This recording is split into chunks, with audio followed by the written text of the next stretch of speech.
The NFL's second attempt at banning the tush push failed yet again. I'm going to tell you why this was a complete witch hunt by the league. Coming up next right here on the Locked On Eagles podcast.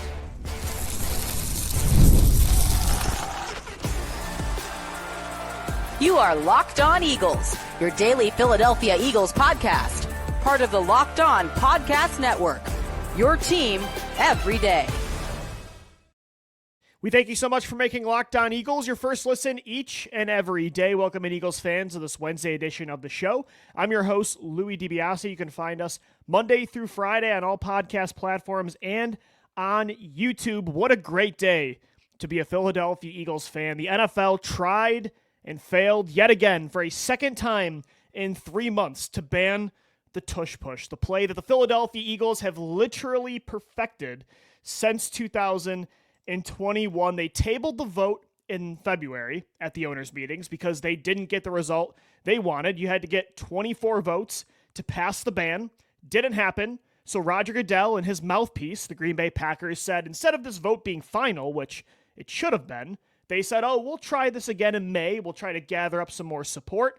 Today it lost 22-10, just like the Green Bay Packers lost to the Philadelphia Eagles in the playoffs, 22-10. So I felt like that was very fitting. And this was a complete witch hunt from the Green Bay Packers, jealous owners across the NFL, and the NFL commissioner himself, Roger Goodell. They wanted this play out of the league, and it had nothing to do with the points that they were making about why they wanted the tush push out of the NFL. They talked about, these non-data-based injury claims. The play wasn't safe. They talked about entertainment value, how it's just a boring play that fans don't want to see.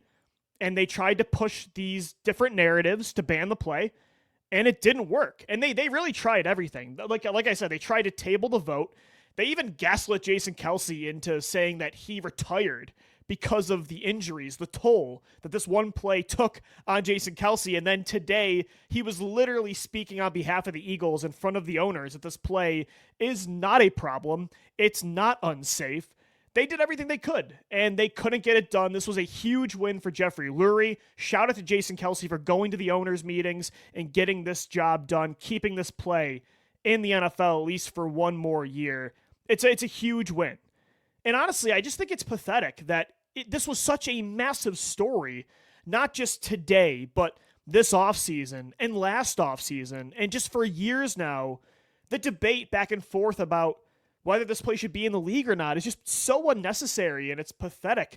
Like, it really doesn't impact the game enough to cause this much of a stir. It has caused, again, 0 injuries. So those safety claims that Goodell has made and, the Packers have made, the Buffalo Bills, ironically enough, considering they're the team that uses it more than anybody outside of Philly, but Terry Pagula, their owner, and Sean McDermott are talking about how much, you got to look out for their players, even though they run it more than, like I said, anybody in the league except for Philadelphia. So, again, it's not worth everything that the trouble they went through to get rid of this play. It's not an unsafe play, and you don't really care about other short yardage plays being boring, right? I mean, if this was all about entertainment value and the NFL is sick of seeing the Eagles run this play, then should we get rid of the quarterback sneak? Should we get rid of fullback dives on 3rd and 1? Should we not let a team run the football? I mean, that's why everything that they used to back up getting rid of the tush push, it just was not based in fact. And the logic behind it, you could just tell there was something real that stunk behind these false narratives that they were pushing across the league. The honest reason, and I would have respected the NFL more if they would have just came out and said why they wanted this play gone. The NFL hated that one team, the Philadelphia Eagles, perfected something in this sport, and nobody could stop it. The Green Bay Packers could not stop it. The Los Angeles Rams could not stop it. The Washington Commanders, Frankie Louvu, as many times he jumped over the line of scrimmage in the red zone, could not stop it. The Kansas City Chiefs in the Super Bowl could not stop it, and the NFL hated it. They were jealous. They wanted this play out of the league. They didn't like that the Eagles literally made something almost automatic in the NFL. But the craziest part is, I would understand it, honestly, if this was such an unstoppable play for every team and every team was running it as often as the Eagles do, I would actually understand getting rid of it.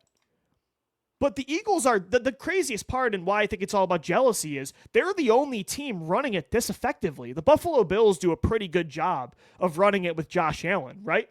And you see iterations of it from like the Baltimore Ravens with Mark Andrews under center. Some teams will use a tight end in these sneak situations, but none of these teams have the 92+% conversion rate that the Philadelphia Eagles do.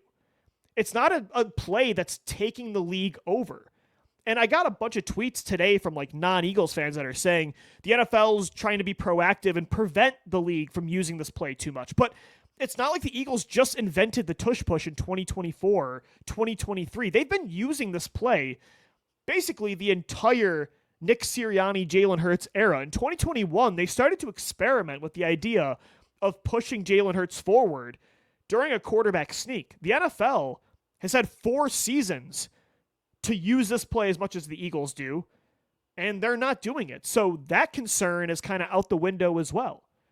Again, if the league was using it a lot, if the Philadelphia Eagles were using it in situations that it just wasn't called for, I would totally understand it. If there were injuries that were constantly being caused by this one play, I would completely understand it. But none of this is true. None of this is based on fact, and that's why the fact of the matter is the NFL wanted it out simply, and Jeffrey Luries said it today in front of all these owners. They simply hate that the Eagles perfected something, and they could not stop it. So the only solution, they were sick of seeing it. They were sick of seeing it work. The only solution was to completely remove it from the NFL. And honestly, it's kind of a flex. Like, it's kind of cool. If you think about it this way, the fact that the Eagles have done something so well that it's driven the league and the commissioner himself this bananas to where there is this massive witch hunt over months, over years to get rid of this play, that's kind of cool.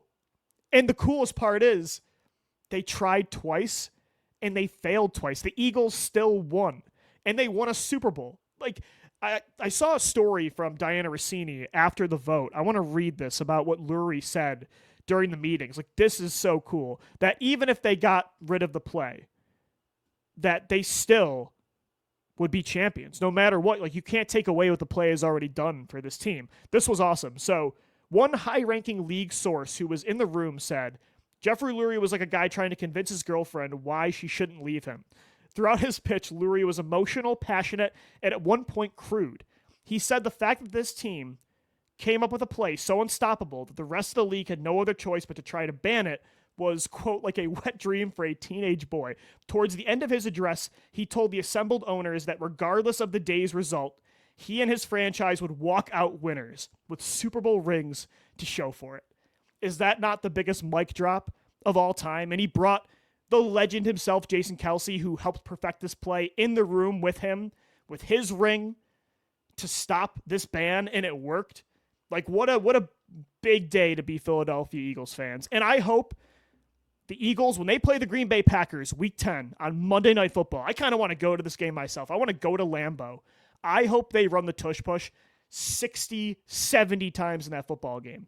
I want them to run it for an entire drive. Just drive down the field with one play and score a touchdown. That first tush push that's going to work against the Green Bay Packers, it's going to hit like crack. I mean, it's going to be unbelievable. And I do really believe the Packers were used by Roger Goodell as a mouthpiece. They don't have a strong owner. So I think Goodell used them as kind of the friendly, small market, traditional football team that could kind of do his dirty work for him, to do his bidding. But I do think the Packers were also pretty frustrated by this play from the postseason, and I think they were a big part of trying to get rid of this play. So they came out big losers. So did Roger Goodell. So did every playoff team the Eagles beat that tried to get rid of it. The tush push, at least for now, for 2025, it will still be in the NFL. But I bet you round 3, round 4 at this point, I don't even know, right? 2 rounds this offseason. Last year they tried to get rid of it. Round 4 is coming next offseason. they're going to try again. I guarantee you if it's not the Green Bay Packers, it's going to be the Dallas Cowboys or whoever the Eagles beat this year in the playoffs. I guarantee you this fight is not over, and we'll see if the Eagles can keep this play alive for at least another couple years. But at least we know the Eagles have it for 2025. All right, guys, coming up next right here on the Locked On Eagles podcast, we continue our player profile series. We are locked on Kelee Ringo. Can Kelee Ringo replace Darius Slay in 2025? We'll get into that coming up next right here on the Locked On Eagles podcast. All right, guys, today's show is sponsored by LinkedIn Jobs. As a small business owner, your work doesn't end when the clock hits 5. Your business is always on your mind, which means when it's time to hire, you need a partner that works just as hard as you do. That's where LinkedIn Jobs comes in. When you clock out, LinkedIn clocks in. LinkedIn makes it easy to post your job for free, share it with your network, and get qualified candidates all in just one place. Their feature, Post Your Job, is new, and it can really help you write job descriptions and then quickly get your job in front of the right people with deep candidate insights.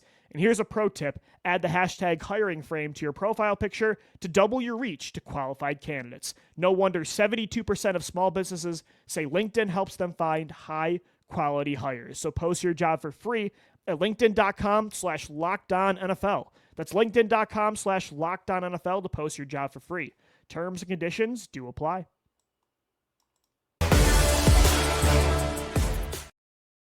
Thanks so much for making Locked On Eagles your first listen each and every day, Monday through Friday, even in the dead zone of the offseason, May 21st. I would say not much is going on, but what a battle today the Eagles went through to keep the tush push alive, at least through 2025. The final vote, 22-10. 22 teams did vote to get rid of it, but the league needs 24 votes to pass any sort of ban of a rule. Did not happen. 2 votes shy. The Green Bay Packers lose 22-10, just like they did in the wild card round. I feel like that's very, very fitting. But let's continue now on Locked On Eagles, our player profile series that we've been doing the last few days, like really diving in to some of these players that are going to have much bigger roles this season. And they're younger players that we're wondering, can they take that next step from a solid role player to potentially a really good starter to potentially a star? And Monday, we were locked on Moro Ijoma. Yesterday, we were locked on Jalix Hunt. I want to continue the theme of sticking with young defensive prospects. And today, we're locked on Eagles' third-year cornerback, Kelee Ringo. Kelee Ringo is a really, really fascinating prospect for the Eagles this year. And he's a guy that I personally love. I love his style as a cornerback. Like, he's my kind of corner that I think could be, in certain schemes, and we'll see what happens in Vic Fangio's defense. But if you ask Kelee Ringo to be just a shutdown press man coverage corner, which is the kind of defense that I would run. Like, I hate to compliment the Dallas Cowboys, but I do love Al Harris, former Eagles corner, so there's my twist to it. I love their aggressive press man kind of defensive scheme. Kelee Ringo can be a star, I think, as that kind of player. And I think he's really fascinating because he does have all the traits you want in a corner. And he's young. He's only 23 years old. And it's a running joke around Eagles Twitter now because everybody says it, but it's true. He is younger than Quinyon Mitchell at 23 years old, despite being in his third season. So all that being said, I am kind of confused, though, of how the Eagles feel about Kelee Ringo. I think we know that Howie Roseman, Howie likes him a lot. I mean, this is a player that 2 years ago, he traded up for on day 3. He moved up in the 4th round to get him. He traded a future 3rd round pick to trade up for Kelee Ringo. He let Darius Slay walk in free agency this year to the Pittsburgh Steelers. He let Isaiah Rodgers walk in free agency to the Minnesota Vikings. The only cornerback competition that Howie really added for Kelee Ringo to go up against this summer in training camp was Adoree Jackson. And Adoree Jackson's a long-time starter, has over 80 starts under his belt, has good speed still, but he's over 30 years old, and I think he's on the decline from a play perspective. I don't think he's really been a productive corner in a couple years. Is he like the worst corner in the league? No. Can you get by with Adoree Jackson this year? Probably, but it's not like they went out there and, signed a player that's still out there in Asante Samuel or a reunion with Rasul Douglas. They didn't bring back Isaiah Rodgers. They didn't bring back Darius Slay. So Howie Roseman, whether Vic Fangio believes in Ringo or not, Howie's kind of giving Vic very little options, saying he's almost forcing Vic to give Ringo a shot. So I think Howie Roseman has always believed in Kelee Ringo. And it makes sense because, like I said, he has every physical trait that you want in a corner. Size, 6'2", speed, ran a 4.36 40-yard dash at the NFL Scouting Combine. He has length, 31-inch arms, power. I think he showed this year he can be a very physical tackler, not just on defense, but on special teams. This was a player that was seen in 2023 for the majority of the draft process. He was seen as a day one pick, or at least an early, I think most people thought that year in 2023, Kelee Ringo is going to be an end of the first round kind of prospect or an early second round pick. Maybe worst case scenario, he's a late second rounder or early third round pick. The fact that he fell to the fourth round, at least for me, was very surprising. So this is a very high ceiling player. Like if you told me Kelee Ringo at any point this year or in the future became a star, I wouldn't be surprised. Like he does have star ability. Again, 6'2", 4.36 40-yard dash, 31-inch arms. Like that is what you want. If you're building a cornerback in a lab, that's the kind of player that you want them to look like. And I think Howie Roseman's a big fan. We know that Kelee Ringo has a lot of support in that locker room from all the Georgia Bulldogs, Jalen Carter, Nolan Smith, Jordan Davis, Nakobe Dean, Lewis Seen. There's a lot of guys. Azeez Ojulari now. There's a lot of guys that believe in Kelee Ringo that saw what he could do with the back-to-back national champion Georgia Bulldogs. But the guy that's opinion matters the most, Vic Fangio, is the one I really wonder how he feels about Kelee. Because last year, although they were kind of going back and forth with first-team reps in training camp between Ringo and Isaiah Rodgers, by the start of the season and throughout the entire run, Vic Fangio clearly trusted Isaiah Rodgers more to play when Darius Slay was in and out of the lineup, which was the majority of last year. He was getting hurt. He looked like Jason Peters out there. He played well, but Darius Slay could not finish games last year. When he came out, it was never really Kelee Ringo. The majority of the time, it was Isaiah Rodgers. So I do wonder how Fangio feels about Ringo. And I will say, the fact that Howie Roseman didn't really do a lot at cornerback this offseason, I think shows that Fangio has belief in Kelee, because I do think Howie Roseman and Vic Fangio are on the same page. Like, I think Howie's bringing in players that he knows will fit in Fangio's scheme, guys that he knows Fangio will believe in. So I don't think this is a Howie Roseman, Jim Schwartz type of thing with Rasul Douglas, where Howie drafted a player that the coach just doesn't want to use, just doesn't feel like he fits in their scheme. But at the same time, Vic Fangio was not here when the Eagles drafted Kelee Ringo. He was not a hand-picked prospect from Fangio. He did play Isaiah Rodgers last year over Kelee. And when you look at last year, Howie did believe in a guy in Bryce Huff that he signed that clearly Vic from the start wasn't a big believer in, and that did not go well. So while Howie and Vic are on the same page for the majority of these players, that doesn't mean every single player they see eye to eye on. And again, Howie drafted Kelee before Vic Fangio was the defensive coordinator. So I'm very curious the leash that Fangio will have for Ringo with Adoree Jackson behind him.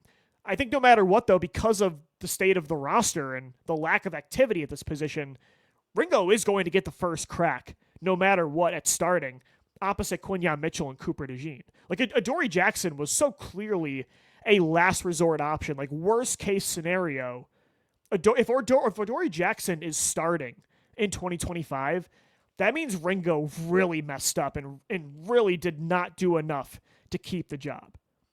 But I think you should feel very confident in Kelee Ringo not only being a solid starter this year as your third corner, opposite Q and Coop, but I think you can feel confident that he could even be like a high-level player at this position. And if he's not, they might end up adding somebody. Like Adoree Jackson, that signing doesn't tell me anything about their belief in Kelee Ringo in a negative way. I think it shows that they believe in him. If he doesn't pan out this summer, if they don't believe in him before the season starts, if Asante Samuel Jr. is still in free agency, or maybe there's a corner on the trade market, that's what they would do, I think, over starting. I just can't see Adoree Jackson being a full-time player. So I think it really is on Ringo's shoulders, and Howie at least did everything he could to clear the path for Kelee and say, hey, I'm giving you the opportunity I gave Nolan Smith, I gave Jalen Carter, I gave Jordan Davis, I gave Nakobe Dean last year and the year before at linebacker. I'm giving you that shot now. Now Ringo's got to earn the trust of Vic Fangio. But coming up next right here on the Locked On Eagles podcast, I'm going to tell you why Ringo's going to do just that. He's going to prove to Fangio that he's the guy on the outside of cornerback. We'll get into that coming up next right here on the Locked On Eagles podcast.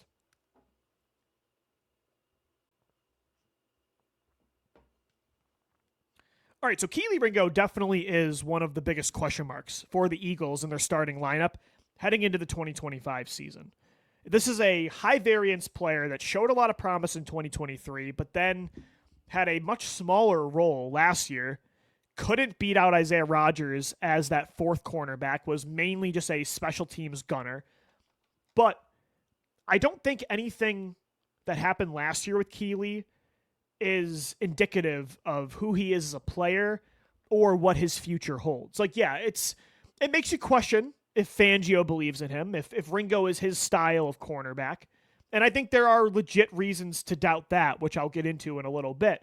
But if you combine his 2023 tape, his overall physical traits, his age, and even I think the progress that he made in 2024, I think you should feel very confident that Kelee Ringo not only is not going to be a liability as a starter on defense. This isn't going to be a Jalen Mills, a Ronald Darby, a Bradley Fletcher, a Kerry Williams type of cornerback. Like, it's not going to be somebody that you're winning in spite of. I think he's going to be definitely someone you can win with at corner.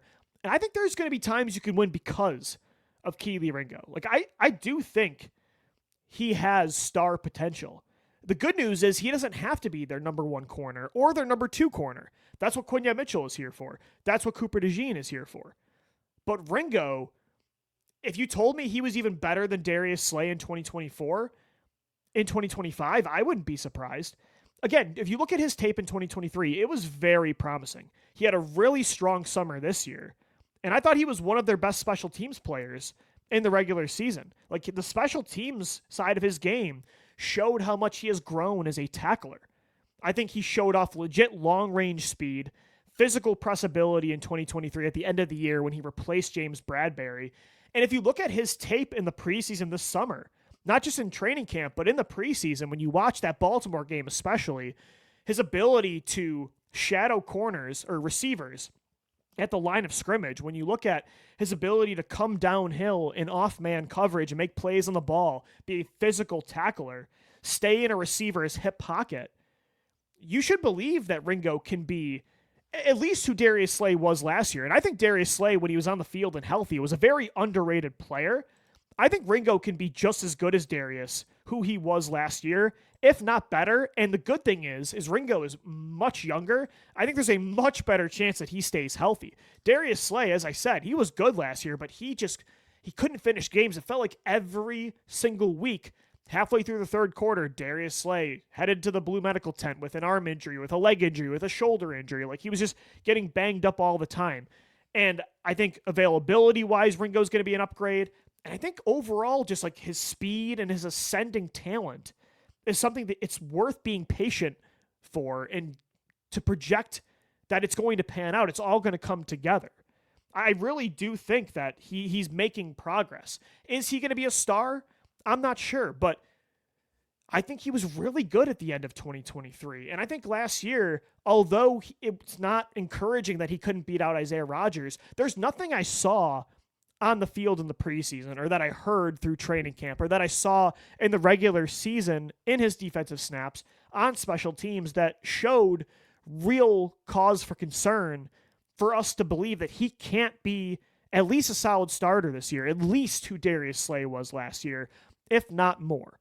I think he can be that guy. I think he's going to be that guy. It was such a luxury, and it really helped them win a championship last year to have not one, not two, but three really good starting cornerbacks. I don't think that reality is going to change this year. I think Ringo, DeJean, and Mitchell are going to be massive strengths of this football team. Now, I will say, Ringo is not the perfect prospect. He is not who Quinyon Mitchell is right now. He is not Cooper DeJean. if he's going to completely earn the trust of Vic Fangio this year and make Vic totally bought in, what does he have to work on? Like, why did Vic trust Isaiah Rodgers over Kelee last year? Well, going back and watching his tape from Georgia, from 2023, from 2024, I think there's a couple things in Ringo's game that you'd understand why Vic specifically is a little more hesitant than, let's say, Howie Roseman. I think what he needs to work on the most is play recognition and off coverage technique. Like, those are the two biggest things that he needs to work on.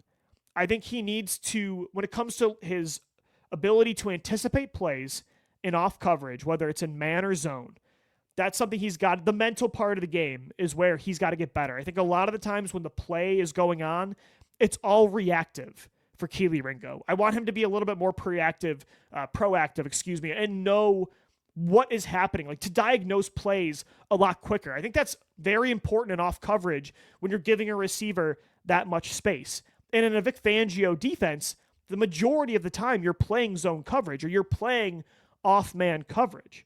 I think Kelee can be a star if you just ask him to go up to the line of scrimmage, get his hands on a receiver, put his hands on him at 6'2", 31-inch arms.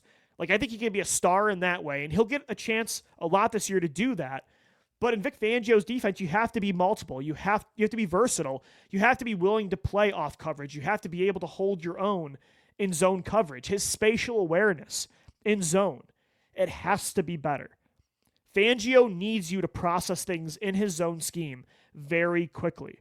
So I think the mental part of Kelee's game, the technique and the mental part of the game, those are the two biggest things I want to see him grow from, and as a player this year compared to 2024. And the other thing is, too, when it comes to man coverage, if Kelee can't get his hands all over a receiver, if he's not jamming a receiver on the line of scrimmage, and he's kind of playing more of a soft man, a shadowing type of coverage, when he's just trying to mirror a receiver, I do want to see him be a little bit more patient, because I think Kelee has great long-range speed. Like, again, he ran a 4.36 40-yard dash at the combine 2 years ago. He can run with anybody in the league at wide receiver. But laterally, he's a stiffer corner. And that's why I want to see the mental part of his game get better. The awareness, just kind of the anticipation for what a receiver is going to do, to be able to read a receiver better technically, like technique-wise. That will help make up for his deficiencies, I think, as a stiffer corner laterally. So I think there are areas of his game he needs to get better at, especially if he's going to thrive in a Vic Fangio defense. But overall, the sky is the limit for Kelee Ringo, and I'm really glad, just like for Jalix Hunt, just like for Moro Ijoma, and a lot of other younger players we're going to talk about this week on the Locked On Eagles podcast, I'm really glad, even though he's not a finished product and he doesn't have a lot of tape to go off of the last 2 years, I'm really glad Howie Roseman and Vic Fangio and Nick Sirianni, they are giving Ringo a chance to pay off the investment that they placed on him. Like, trading a future third-round pick to move up in the fourth to get a player is no small move. And to let Darius Slay walk this year, as good as he was last year, to let Isaiah Rodgers go and not make a more competitive offer against the Minnesota Vikings, to let him walk, that shows a lot of belief in Kelee. It's a huge projection, but I think it's going to pay off. I think he's going to at least be as good as Darius Slay was in 2024. And I think he can be even better. As a corner guy, I'm really excited about Kelee Ringo. All right, guys, that's going to do it for today's edition of the Locked On Eagles podcast. Thanks so much for making us your first listen each and every day. Now, make sure your second listen is the Locked On NFL Scouting podcast with my guys Kyle Krabs and Joe Marino. You can find that on any podcast platform, part of the Locked On Podcast Network, your team every day. Louis DiBiase signing off. As always, thanks so much for downloading, watching, and listening, and let's go Birds. Fly, Eagles, fly.